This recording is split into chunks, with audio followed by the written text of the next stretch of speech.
কলমি শাক এটি বাংলাদেশের মাঠে ঘাটে পাওয়া গেলেও এই শাকে রয়েছে প্রচুর পরিমাণে পুষ্টি উপাদান। চলুন জেনে নেওয়া যাক কলমি শাকে কি কি পুষ্টি উপাদান রয়েছে। কলমি শাক লিভার ভালো রাখতে সাহায্য করে।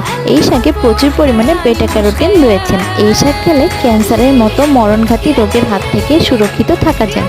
এই শাক আমাদের রোগ প্রতিরোধ ক্ষমতা বৃদ্ধি করে এবং আমাদের চোখের দৃষ্টিশক্তি ভালো রাখতে সাহায্য করে। গর্ভ অবস্থায় অনেক মায়ের শরীরে পানি চলে আসে। এই শাক 3 সপ্তাহ রান্না করে খেলে এই সমস্যা থেকে সহজেই মুক্তি পাওয়া যায়। অনেক প্রসূতি মা আছেন যাদের বাচ্চা হওয়ার পরেও বুকে পর্যাপ্ত পরিমাণে দুধ আসে না। কলমি শাকে রয়েছে এমন কিছু উপাদান যা মায়ের বুকে দুধ আসতে সাহায্য করে। আর এই কারণেই প্রসূতি মায়ের খাদ্য তালিকায় ডক্টররা কলমি শাক রাখার পরামর্শ দেন। খাদ্য, ত্বক ও স্বাস্থ্যজনিত এই ধরনের টুকিটাকি টিপস আরও জানতে আমার চ্যানেলটি সাবস্ক্রাইব করুন এবং পাশে থাকা বেল বাটনটি ক্লিক করে দিন, যাতে নতুন ভিডিওটি দেওয়া মাত্রই আপনার ফোনে তা চলে যায়।